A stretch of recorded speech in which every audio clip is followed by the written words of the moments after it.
Hello student. Subject Civics chapter 2, the Indian Parliament. So today we are going to study about Civics chapter 2, the Indian Parliament. So student, today we are going to study about a parliament house. Okay, so in this lesson you are seeing a picture on the front page which is a parliament house and where is a parliament house. Okay, where is parliament house? In Delhi, New Delhi. Okay, so in parliament the political leaders who are in this implementation, they discuss whatever topics are there and make new laws, okay, for our country. So today we have to study about this lesson. Okay, so we will study about in this lesson we will study about Lok Sabha, Rajya Sabha, next functions of parliament, next formulations of laws, amendments to the constitution, speaker of Lok Sabha, the chairman of Rajya Sabha. Next, how does the parliament make laws? First reading, second reading, third reading, etc., etc. So now today we are going to about a parliament system. Okay, so now let's start this lesson. So listen carefully. So listen. We have studied that the parliament plays an important role in parliamentary system of government. In this chapter we will discuss the Parliament of India. The Constitution of India has created the Parliament of India, the legislature at the national level. That is the level of the central government. It is called the Parliament. It consists of the President and the two houses of Parliament, Lok Sabha and Rajya Sabha. The President is an inseparable part of the parliaments. She cannot participate in the discussion in either of the houses of the parliament. The two houses of the parliament are called the Lok Sabha and Rajya Sabha. So student, the legislature at the national level is called the parliament system. Okay, so जो national level पे जो legislature system होती है उसे parliament system कहा जाता है. It consists of the president, लोक सभा and राज्य सभा. इसके two consist होते हैं. ओके एंड इसके जो कंसिस्ट मीन्स टू पार्ट्स होते हैं. पार्लियामेंट टू तरीके से इसे मैनेज किया जाता है, लोकसभा एंड राज्यसभा. सो इन्हीं को कंसिस्ट प्रेसिडेंट थ्रू किया जाता है.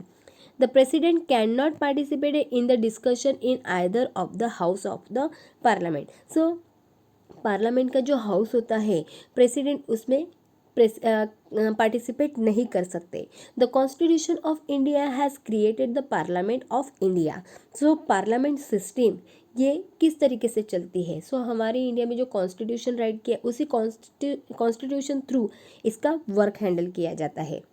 सो मेंबर ऑफ पार्लियामेंट के मेंबर्स कैसे होते हैं उसके बारे में हम स्टडी करना है. So member of Lok Sabha and Rajya Sabha are known as the member of a parliament.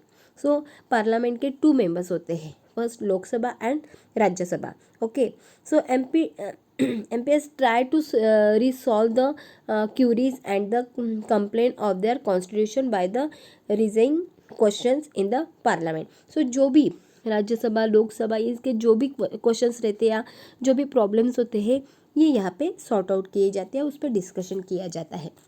So the two houses of the parliament so are called the Lok Sabha and Rajya Sabha. So we will study about one by one. Okay, so first is the Lok Sabha. So listen carefully. Lok Sabha. The Lok Sabha is the lower and the first house of the Parliament of India. Lok Sabha is the house of representatives directly elected by the people. Hence the Lok Sabha is called the first house. Okay, Lok Sabha को ही first house ऐसे भी कहा जाता है. The member of Lok Sabha are elected directly by the people from the territorials constituencies. The tenure of Lok Sabha is 5 years. The elections take place after every 5 years. These elections are known as a general elections. However, there are examples when the Lok Sabha was dissolved before the completions of 5 years. Election held in such a case are called mid-terms election. Lok Sabha is the representative body of the citizens of the country. As per the constitution, there can be a maximum of 552 members in the Lok Sabha. To ensure representations to all sections of the society, some seats are reserved for members belonging to scheduled caste and scheduled tribes. In case there are no representatives from the Anglo-Indian community, the president can appoint 2 members from this community to the Lok Sabha. So student, लोक सभा की क्या variety होती है, किस तरीके से उन्हें मैनेज किया जाता है, उसी के बारे में हमें स्टडी करना है. So the lower and the first house of the parliament, Lok Sabha को भी क्या कहा जाता है, it's first lower house and first house, ऐसे भी उसे कहा जाता है. मैक्सिमम मेंबर्स 552 उसमें अवेलेबल होते हैं and directly elected by the people from territorial constituencies. So directly वहाँ पे मेंबर्स इलेक्टेड किए जाते हैं. In case the Anglo Indian community is not adequately represented, the president can appointed 2 members from the community to Lok Sabha. So Lok Sabha में Anglo Indian community के अगर कुछ represent any reason कम होते हैं या कुछ प्रॉब्लम्स होती है, the president can appoint 2 members. तो उस टाइम प्रेसिडेंट वहाँ पे 2 members अपॉइंट कर सकते हैं लोकसभा में. And some seats are reserved to for schedule caste and schedule tribe. और लोकसभा में ही कुछ जो सीट्स होते हैं वो रिजर्व करके रखे जाते हैं जो शेड्यूल कास्ट होते हैं, शेड्यूल ट्राइब्स होते हैं उनके लिए. And tenure 5 years. Okay, so 5 years general elections held after every 5 years. So 5 years के लिए वहाँ पे टेनर रखे जाते हैं और आफ्टर 5 years फिर से इलेक्शंस लिए जाते हैं एंड फिर से अपॉइंटमेंट ली जाती है. A member must have appointed 25 years of age to contest. So इस इलेक्शंस के लिए एज लिमिट होती है. Member must have completed means उन्हें 25 years एज कंप्लीट होना कंपलसरी होता है, उसके बाद ही उसमें वो कॉन्टेस्ट ले सकते हैं. Okay, so next is Rajya Sabha. So listen carefully. Rajya Sabha, the upper and the second house of parliament is the Rajya Sabha. The member of Rajya Sabha are indirectly elected. The Rajya Sabha gives representation to 28 states and 9 union territories in India. Thus, members of Rajya Sabha work as representatives of constituent states.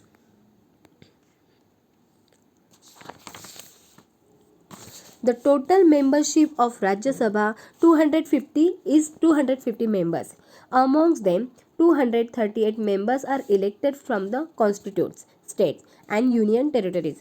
All the constitution states do not get equal representation in the Rajya Sabha.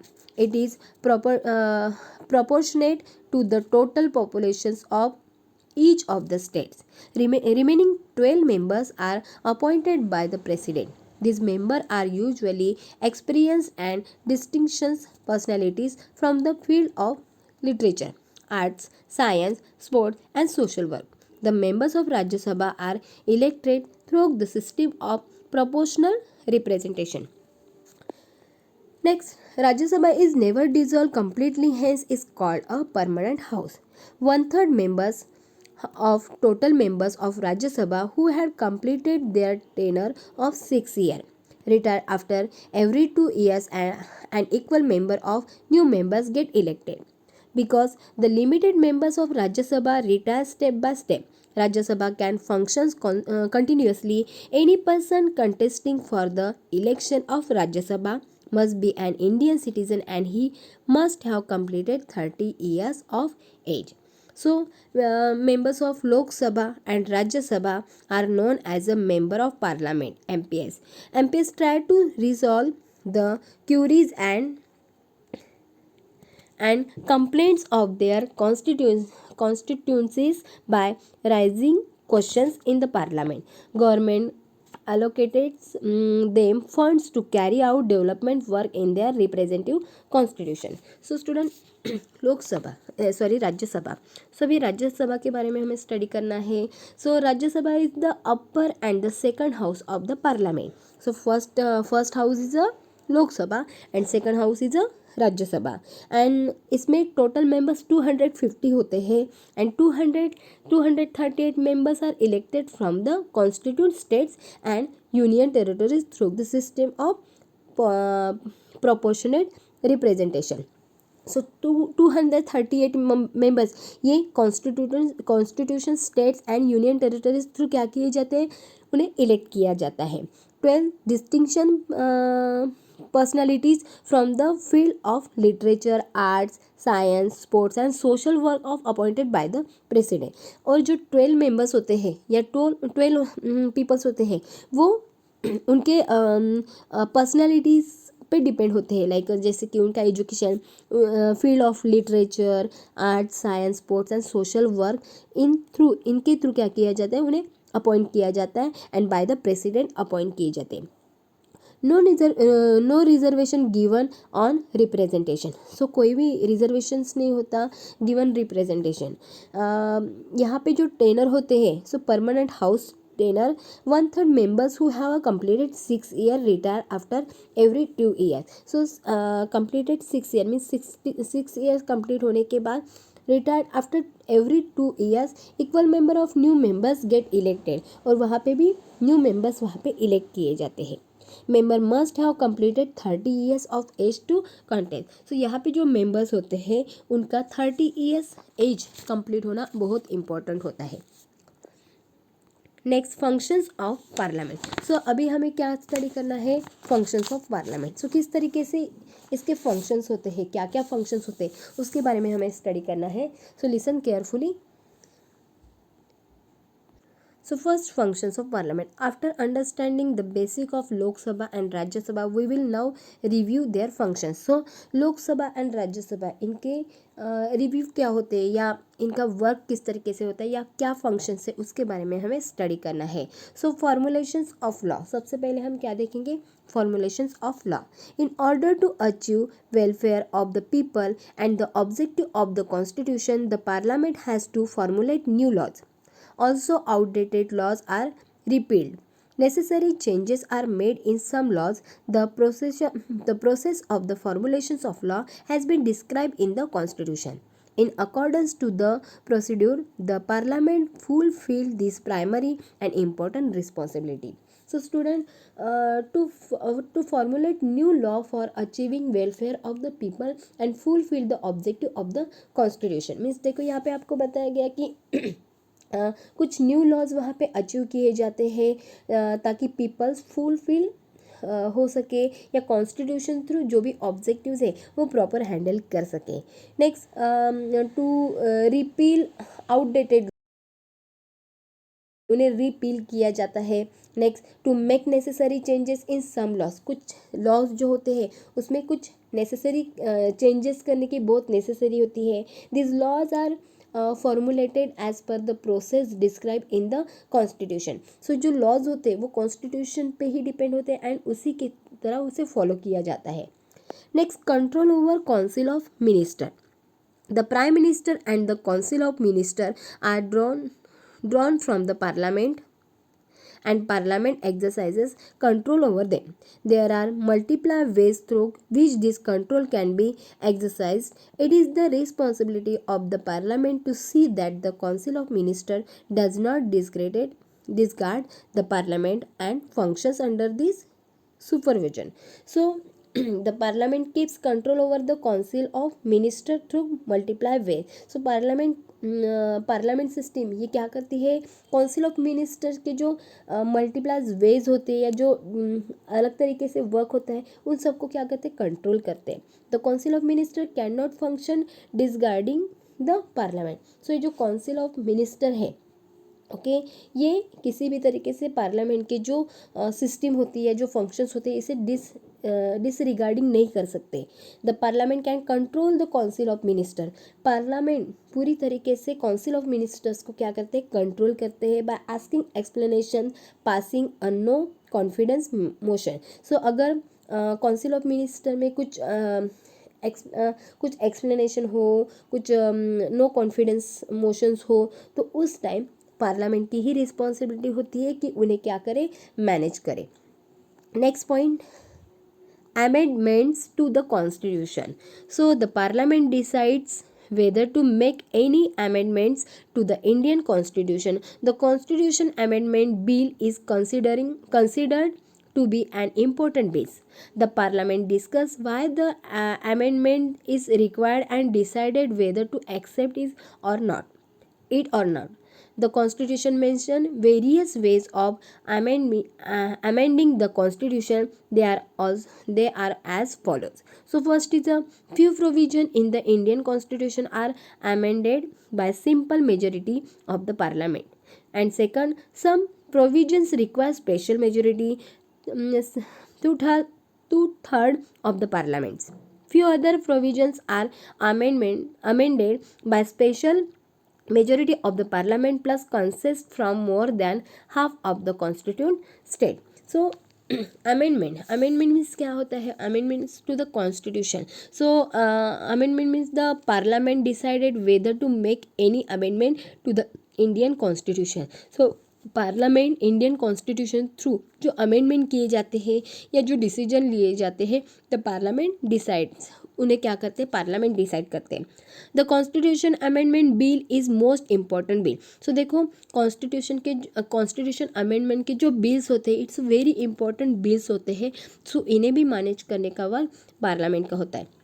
The constitution mention 3 ways of amending the constitution. देखो constitution में amending the constitution के लिए 3 veg बताए गए। अभी वही 3 veg हमें देखना है। First is by simple majority of the parliament की एक सिंपल मेजोरिटी होनी चाहिए। Next by special second third majority of the parliament. इतना ही नहीं, पार्लियामेंट की जो मेजोरिटी होती वो भी स्पेशल सेकंड थर्ड उनकी क्या होनी चाहिए, एक स्पेशल मेजोरिटी होनी चाहिए। By special majority plus consist from more than half of the constitution state. और ये जो मेजोरिटी होती है ये कॉन्स्टिट्यूशन स्टेट्स पे डिसाइड की जाती है या उनके बारे में वहाँ पे स्टडी की जाती है।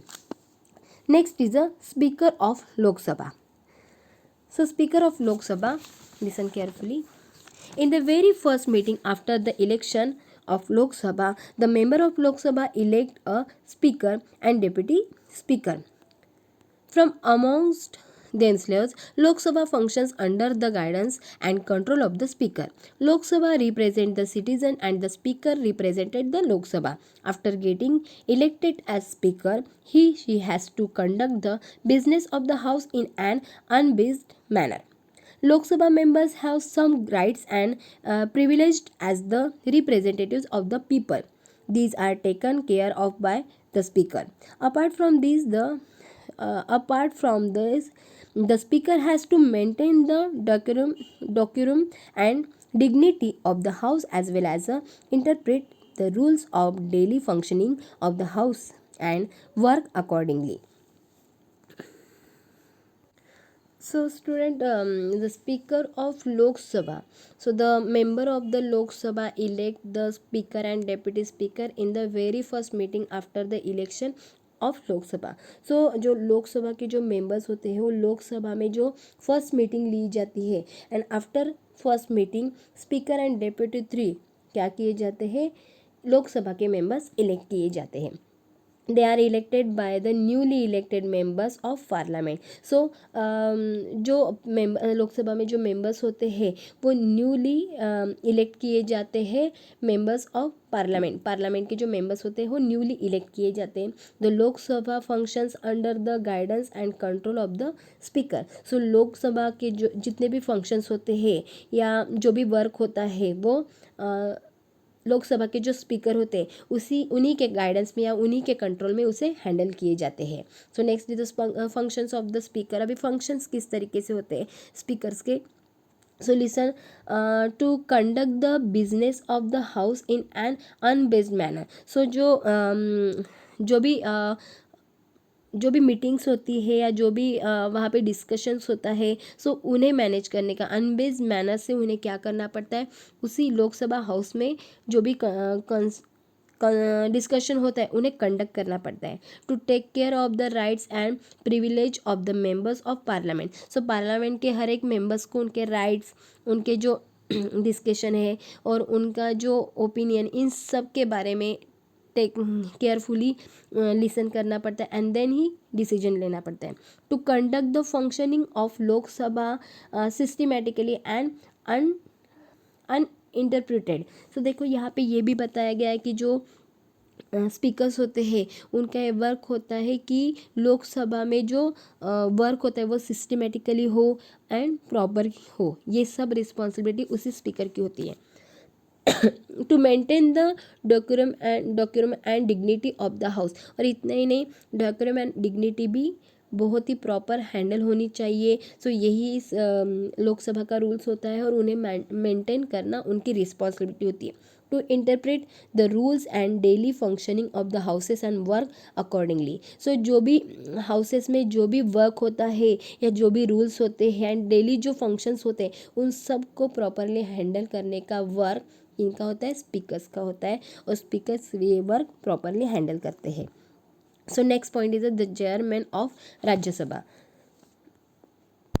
So, the chairman of Rajya Sabha. The chairman exercises a control over the functioning of Rajya Sabha.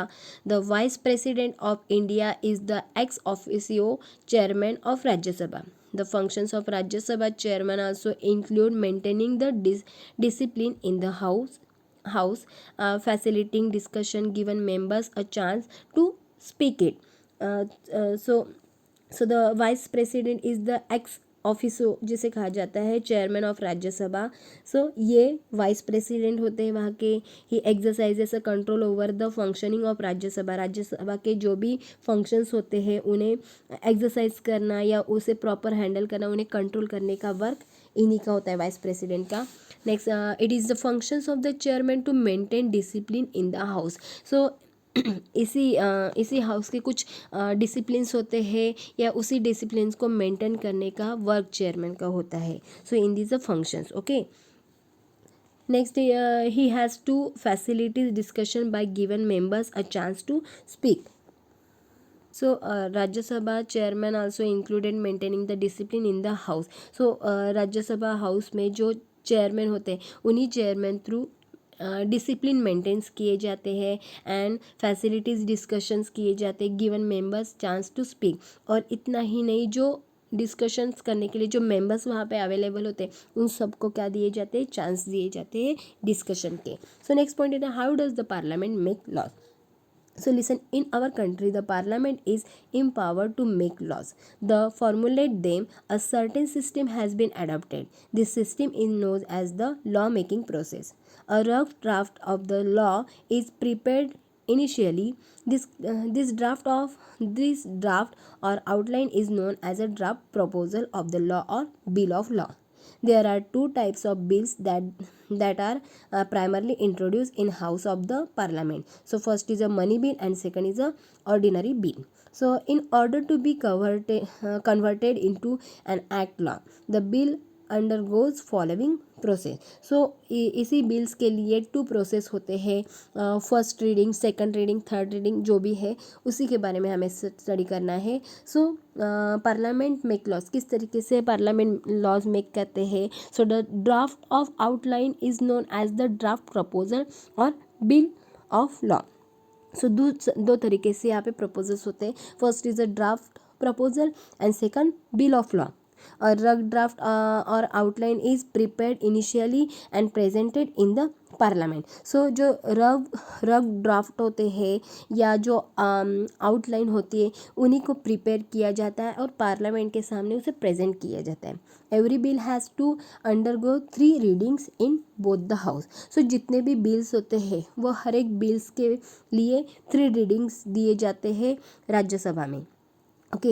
And Rajya Sabha में 3 रीडिंग्स लिए जाते हैं। When a bill approve by both the houses is sign by the president in become a law.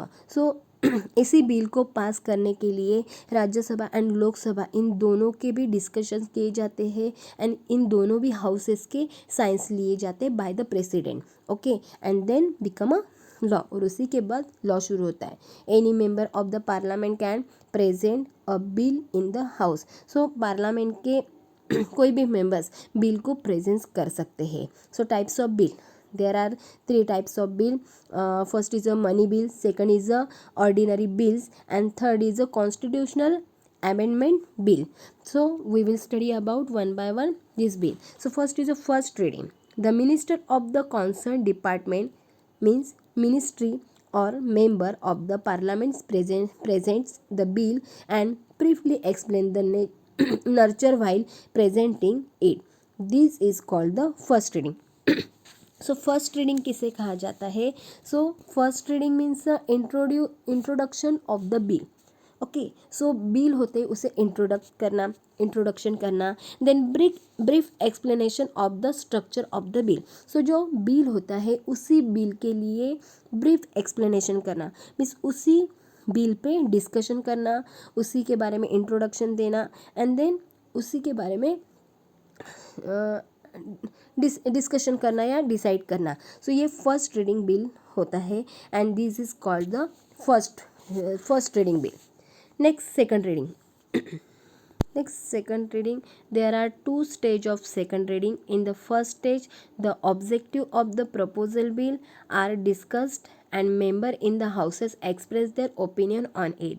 The supporters of the bills gives favorable opinions while the opponents discuss the defense and fault in the bill. After the discussion within the house, as per the requirement, the bill is sent to a committee of the house. The committee's report consisting of instructions and recommendations is sent to the house in order to make the bill flawless. So now the second phase of the second reading begin. In this phase, the bill is discussed clause by clause.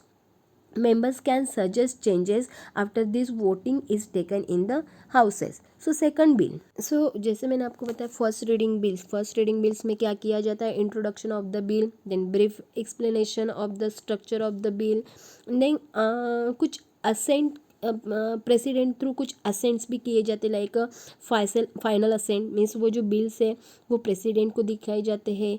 सो वो final assent, signature of the president, अगर president को वो जो bill है वो satisfied लगा तो उस पर सिग्नेचर किए जाते हैं and bill become a law, और उसी के बाद वो बिल पास होता है, मीन्स लॉ क्लियर होता है। So bill in this other house some procedure of provable and send to the president. Next, अभी सेकंड रीडिंग के बारे में हमने देखा है कि objective discussion and opinion express. So यहाँ पे क्या होते हैं? There are two stage of second reading के टू स्टेजेस होते हैं। In the first stage the objective of the proposal bill and discuss are member in the houses express their opinion on it. So जो bills वहाँ पे explain किए जाते हैं, जो भी बिल्स का ऑब्जेक्ट रखा जाता है, प्रपोजल रखा जाता है, सो उसी पे मेंबर्स में क्या किए जाते हैं? डिस्कशंस किए जाते हैं, उनका ओपिनियन लिया जाता है। The supporters of the bill gives favourable opinion while the opponent discuss the defend and fault in the bill. So अगर जो भी मेंबर्स होते हैं, कुछ मेंबर्स क्या करते हैं, अगर वो बिल करेक्ट है तो उसे उसी फेवर में ओपिनियन देते हैं, उसे सपोर्ट करते हैं। अगर कुछ उसमें कमियां हैं तो उसी कमियां को, कुछ फॉल्ट्स अगर उसमें है तो उसके बारे में भी वहाँ पे डिस्कशंस किया जाता है। After the discussion within the house as per the requirement, और इन सब डिस्कशंस के बाद ही वो बिल करेक्ट किया जाता है, वो आगे बढ़ाया जाता है। After the discussion within the house as per the requirement the bill is send to the community of the house, और उसी के बाद सब डिस्कशन होने के बाद ही वो बिल कम्युनिटी हाउस में सेंड किया जाता है।